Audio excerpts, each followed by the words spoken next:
So, hello everyone. A very good morning to one and all present here.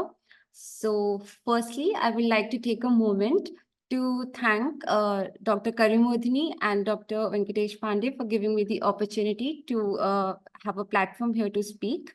And so, the project is on optimal and safe route for freight transportation in rural areas. Now, this project, we have the team members as the lead as Dr. Kaiser, and we are a collaboration of three universities. So we have Florida Atlanta University, our own A&T University, and University of Kentucky. So basically, in our project, we were trying to work on finding the freight transportation to optimize the routes for that, and particularly considering the rural areas. Why? Because rural areas, plays a crucial part for freight transportation. In the back few years, we have found that, lot of rail connectivity has been abandoned in the rural areas. And what has come up more is that trucking has come more into the place, and that has been causing issues in terms of connecting different freight routes. So what we are trying to focus more is on to building a multimodal freight transportation. And as you can see that, as per the statistics, over the last several decades, more than 100,000 miles of rural lines have been abandoned, leading to increased reliance on trucking for freight transport in these areas. And also, the average annual travel per lane mile by large trucks on rural interstate highways in the US increased by 31% from 2000 to 2020. As you can see that as per the population, North Carolina has 31% of rural areas, and Kentucky stands for 44% as the highest, with Florida as 7%, the least rural population. So our problem statement is that how can we develop a safer and a more efficient routing system for rural freight transportation? Considering various factors such as road conditions, then traffic congestion issues, and also like how the freight transport will get affected by weather climatic conditions, and also the environmental conditions and socio-economic factors. So moving on to our goals and objectives. So the goal is to design a comprehensive concept of operations rooted in resilience planning, and to mitigate the supply side bottlenecks such as limited alternate routes and incidents clearance time, restricted parking, and disasters, while optimizing truck routing through the utilization of modern technologies. So what we are trying to do is we are trying to first develop a comprehensive spatial framework using GIS, in which we are basically trying to collect different data sets and integrate relevant geospatial data, including the road networks, and then the parking spots that are available, then land use, infrastructure, elevation models. And then we are trying to work on simulating the impact of the major weather impacts on them, and also develop a validated algorithms demonstrating improvements in route planning, reduced travel distances, and optimized delivery schedules in rural freight transportation. So these are the approach and the implementation. So the first, as you can see, that we are trying to identify the bottlenecks through doing regressively literature survey. And then we are also trying to analyze the interplay between the commodity flow and the land use patterns to forge a connection that informs efficient supply chain management, as Dr. Kaiser was telling us. And then also we are trying to customize the routing solutions for rural resilience, followed by we would be implementing the algorithms evaluation through rural case studies. So as a task one is on the literature review on freight transportation and bottlenecks, I would like to tell that what are the problems that we have found in during our literature survey. So we found some of the problems in our literature survey. One is the truck parking facilities that are available. Second is the incidence clearance time. So as we can see that Kentucky and North Carolina majorly faces issues of traffic congestion, truck parking, and incidence clearance time. Whereas we found that Florida has a very good truck parking assistance system already available. So they don't face much of the issue related to truck parking. Whereas in Florida, the major issue is of the multimodal freight transportation that needs to be enhanced more. And then also in Kentucky, particularly, we have resilience planning as an issue because Kentucky faces a lot of issue of flood. So due to which there is a lot of damage that is being caused on the highways. And then, there are not major actions that are being taken to clear those routes, and they don't have much alternative routes that are available in Kentucky. So that is where our major focus is. And also yesterday, like one of our member was talking about like how can we, like not disturb the rural properties, but then, still integrate new technologies and bring, solutions on the table. So as you can see the figure where it says that, we can on the top figure. So that says that, if you're trying to create a connectivity for freight transportation from origin to the destination, and we want to integrate, say, autonomous vehicles connectivity also in that model. So what we can do is that maybe in that rural area, as you can see in the suburban leg, we can have a human driven, truck facility. In that ways, we don't have to change the infrastructure of the rural area. Whereas when we reach to a point where there is, a standard route like a highway, so on that highway path, we can, integrate maybe autonomous vehicle, a truck path, and then say from truck port B, there could be another human driver who can take the load in another truck and reach to the final destination. So what are the benefits of this? So the benefits is that, this way, the truck drivers will not have to drive for long hours, which can create, fatigue to them, and also which majorly leads to accidents. So these are, some of the like problems that could be solved if we create such kind of a system. This is one of the example. Second, we also have like solutions for truck parking problem. So that I will be discussing in my future slides. So some of the literature survey that was done in which we found that, okay, how different like machine learning algorithms we can use to optimize route algorithms. And we can find out that how like the vulnerabilities that like the environment causes, how we can still improve and optimize the routes in an area.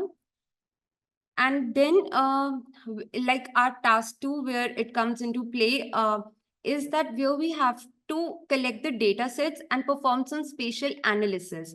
So currently the spatial analysis work that has been carried out, I would like to tell you about that. So firstly, these are the relevant freight data sets that have been found and worked upon. So right now, one particular, I would say like a software analysis has been done using ArcGIS Online software. And definitely in future, we will be going ahead with many other softwares like QGIS and many other geospatial platforms and perform the analysis. So this was like an instant, a basic application that I created where, we can spot that, okay, if the truck driver is in a particular location, so from that, within a particular range, say, for example, as I have mentioned, 15 kilometer, how many parking spots are available? So how I did this was that I integrated different data set layers into it. Say, for example, one of the data sets I took was of national network connectivity, and this was particularly done for North Carolina for now. And then I integrated the truck parking spots that are available, and then try to integrate those data sets at one particular platform and try to find out these parking spots. Well, the major drawback of this idea is that it doesn't provide the real-time data. So that we are aiming for in future to work upon real-time data as well. Then there was another data set that was analyzed, which tells us like different annual average daily traffic segmentation. So as you can see, the different color lines tells us that on different network lanes, how much traffic congestion can take place. Now, when I say this, where can this data set help us? So, say for example, in North Carolina and Kentucky, we face a lot of traffic congestion issues. So through these kind of data sets, we can find out that which are the areas for traffic congestion.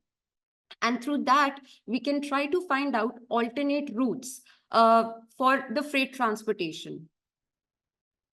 Then there was another kind of analysis that was done, in which I took a data set that told us that how many parking slots are available in North Carolina, considering in rural areas, and how far is it from the charging stations.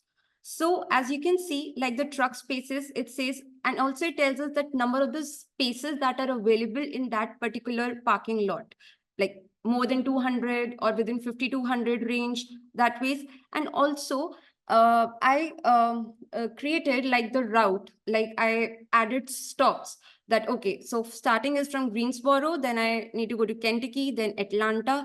So how much is the trucking time that's going to take place and trucking distance that is going to be covered during that time? Now, say for example, if in this I integrate a data layer of parking spots as well. So I can find out that, okay, so if a truck driver needs to plan his trip from A to B, so they can find out that, okay, how much time it's going to take to reach to, say, parking lot 1, where they want to take a break, then how much time it's going to take to reach to another parking spot. So this data set can help us in that perspective. So now here, another analysis that was done was that I compared two data sets with each other, that how accurate they are. So I found that on the right hand side, we have that tells us the national network of the route. So as you can see, it detected that this is the national highway which has county name Surrey. And then on the left hand side, it said on the same route, I spotted a parking spot that is available, and it also detected the same county name, as well as it gave more details about the name of the parking spot that is available. Also, it gave me further more in details about whether it is a public or a private parking spot, whether it has food facilities available or not, whether it has fuel information available, like whether it provides fuel information also or not. So many of the information we can get through these data sets. Then a small analysis was done that, we compared different type of parking lots that are available. Say, for example, like rest areas, then public private spots, private parking spots, and then Walmarts, because Walmart's retail areas also provide us the parking spots, then base stations, and how they have, like the amount of spaces available for large trucks, whether they have food facilities or not, diesel is available or not, overnight stays available or not. So this was just a general basic analysis that was carried out for now. So yeah, so further, we will be working more on the task 2, and these are the task 3, 4, and 5 that we will be further targeting. So we want to develop a multimodal vehicle routing algorithms, prioritizing needs of rural areas, and then case study and validation of proposed algorithms towards objectives such as improve route planning, reduce travel distances, and optimize delivery schedules. And the fifth task is like how we can, reach out to the concerned authorities and give them our solutions so that it can be implemented further in the industry. So now, what are we expecting? Like, what are our results? So as I told before that, we'll be talking about truck parking problem. How are we going to resolve that? So one of the solution is that we can build a truck parking reservation model. So what does that mean is that the truck drivers can, prior to their trip, reserve a parking spot for them, and which can help them, to avoid illegal parking, and so that they can also get parking spots available during overnight stays, and also they can plan their trip more efficiently. But now my question is that what do you all think? Like, does this kind of truck parking reservation model already exist or not? Yes or no? What do you think?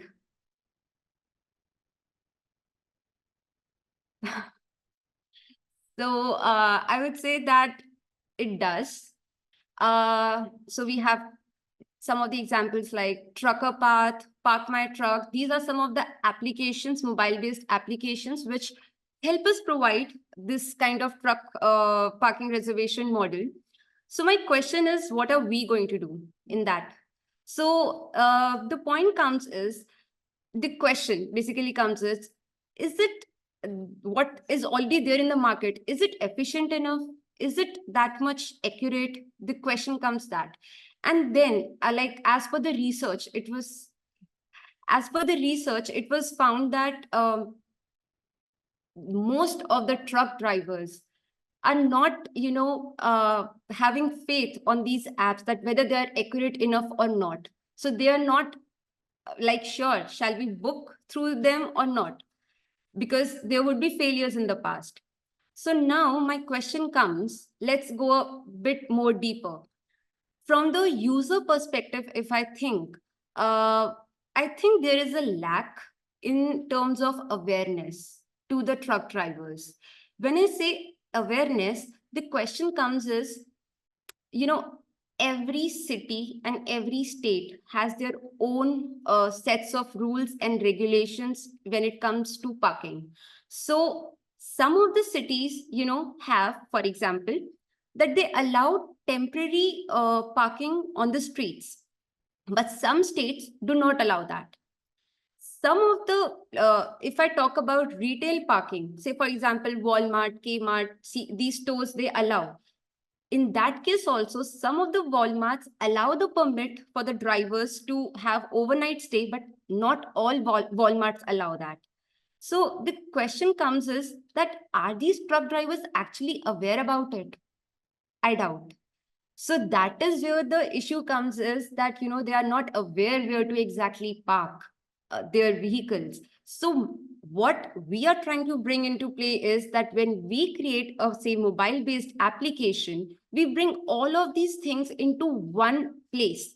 Like, we can, they don't have, time to read all the regulations of different cities and states. Maybe we can take the key takeaways, key points, and, bring that at one location for the drivers, and they can, easily understand that, okay, these are the things that we need to take care of. These are the Walmarts that give us the permit.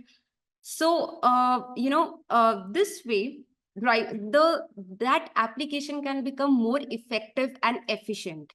And also, when it comes to, in terms of accuracy, we can try to achieve accuracy more when we'll be performing, algorithms, and we can try to become more effective in that ways as well. Also, I realized that, these applications that are currently available, they only provide the information of truck parking spots, public, private, or the rest areas. the private and the public one are paid, and the rest areas are free of cost. But rest information, whether it is, for long-term parking, storage facilities, or Walmart's information, that is not provided. So we can even integrate that in our picture. So yeah, so these are the technology transfer that we are planning. So we are planning to submit a paper at TRB 2024 Conference and Generals, organize a seminar and workshop on resilience planning and operational research in 2024, provide freight transportation and logistics planning, modeling and deployment plan to the federal and state agencies, strategies that will support stakeholders' decisions. And at the conclusion, I would like to say that we are acknowledging challenges in rural multimodal freight. Our strategic approach emphasizes the need to address issues such as limited adaptability to disruptive events and deficiencies in infrastructure and communication.